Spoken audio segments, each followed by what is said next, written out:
good morning everyone! Everyone in the Philippines, anywhere in the Philippines and abroad. Ayan. Ako'y magluluto ng aming ulam, guys. Tanghalian. Ayan, minamarinate ko, guys. Chicken at saka baboy. Ayan. Piprito ko yan, guys. Tapos, sa pagmarinate ko, lalagyan ko ng sili para mahalang na mahalang. Tapos, ayan, bawang at sibuyas.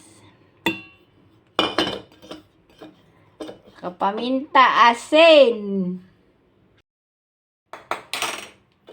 Ayan, guys, oh. Hiniwa-hiwa ko yung sili. Paborito ko kasi yung sili.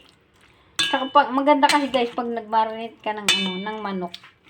May sili. At masarap. Masarap talaga yung fried chicken na maanghang. Paminta lang at saka sili ang pangpanghang ko, guys. Yan. Damihan natin paminta para maanghang na maanghang. Uy, sarap. Saka asin. Ganyan ako kaya magluto ng fried chicken. Bahala ka dyan. Kung hindi naman kaya ganyan, ayan, oh. Pati itlog. Ay, asan na?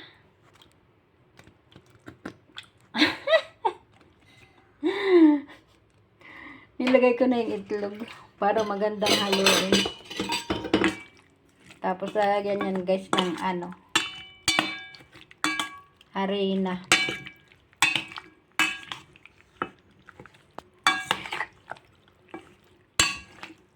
Hey, sarap ng aming tanghalian na naman ni Eva Lane. Magmumukbang na naman kami. Wala akong ibang flour, guys. Kaya ito yung gagamitin kong flour. Yan. Pero mamaya-maya ako lalagyan ng flour pag namarinate ka ng kaunti. Para lasap na yung lasa dun sa loob ng manok.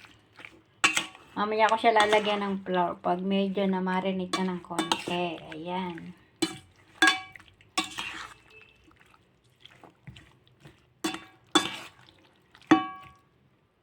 Yeah.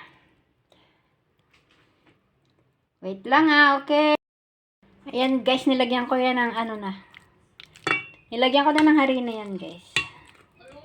Tapos bago natin ipeprito, isasawsaw natin dito sa harina. Ayan. Harina na lang kasi walang ano ba yun? Yung nabibiling mahal na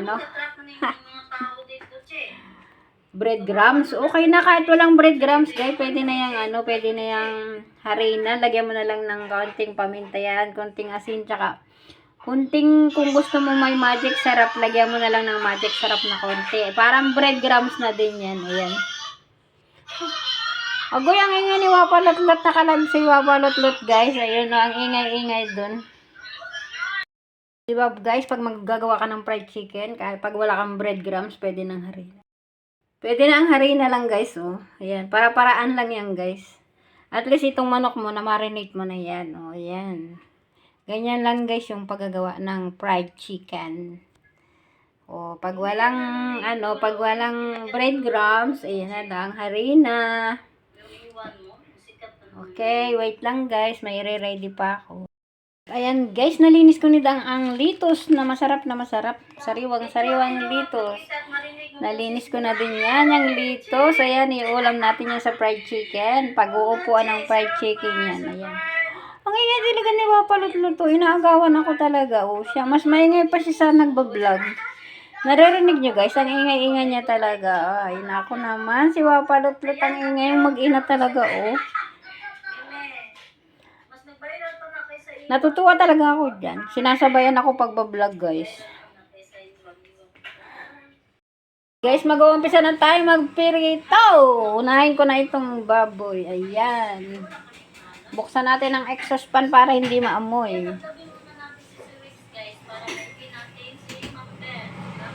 Ayan, maingay ang exhaust fan pero hinaan ko na lang. Yung pinakang mahina. Ayan, guys. Nagluluto na tayo. Mainit na ba yung mantika? Ayan.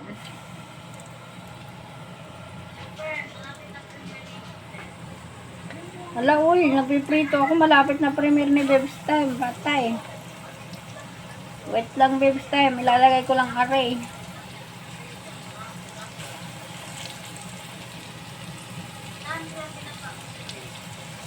Piprito muna ako, babe. Time ng baboy. Alam nyo guys, pag magpiprito kayo, ayan, malakas muna ang mantika, tapos biglang hinaan mo sabay takipan. Ayan, tatakipan ko yan guys. Alam nyo guys, ang topic dun sa live ni Wapalotlot ay yung kahirapan ng araw daw. Ayan. May nagsabi daw na nanganganihan ng palay, nung bawat pala. Yung isa naman, di daw sila nakahirap,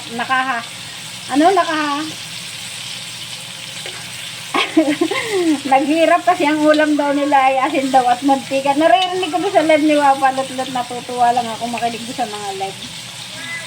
O, diba guys, so makita mo kung gaano nakasarap yung pinirito ko. Yan guys ay alam nyo guys, luto ng ilalim niya kasi tinakipan ko yan. Tapos ay ito na yung isusunod ko yung manok. Ayan.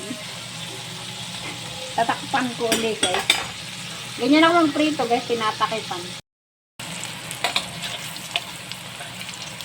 Ayan guys, maluluto na guys. Ayan. Maluluto na siya. Ayan, pwede nang hanguin. Kasi luto na yan kasi tinakapan ko talaga yan guys. Kaya lutong-luto na yan. Ito naman ang isusunod natin o manok. Naahon ko na guys yung manok, yung baboy o. Ito naman ang isusunod ko. Manok.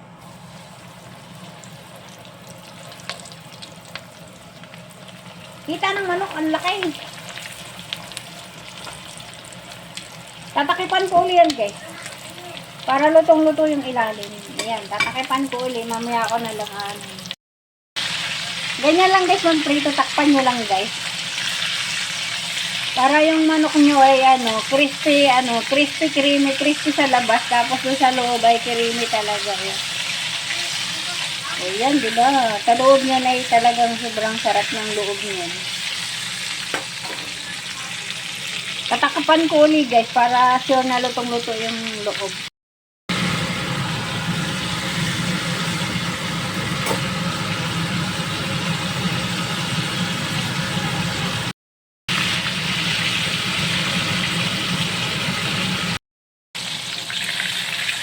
Yan na guys, pwede nang ahunin ang ating fried chicken. Yan, happy tummy na naman kay Evelyn. Mahilig ka sa fried chicken guys. Tingnan mo guys yung loob. Talaga sarap na sarap ng loob niya. Creamy na creamy yung loob talaga. Ganyan lang ako magluto guys ng ng manok. Tinatakipan ko para sa labas lang yung crispy niya. Yung loob ay talagang malambot na malambot. Gayahin nyo lang ako guys. Ayan na guys, luto na. Pwede tayong kumain. Ayan. Yung maliliit na hiwa ng yan guys, baboy yan. Tapos ayan na nga yung fried chicken ko. Ang sarap diba? O ayan. Kain na tayo. Salitos pa lang guys. Ulam na talaga. Ang sarap. Pero ulaman namin yan ng kanin guys. May kanin kami. Thank you for watching guys. Sana may natutunan kayo sa aking pagluluto ng fried chicken. Bye bye. God bless.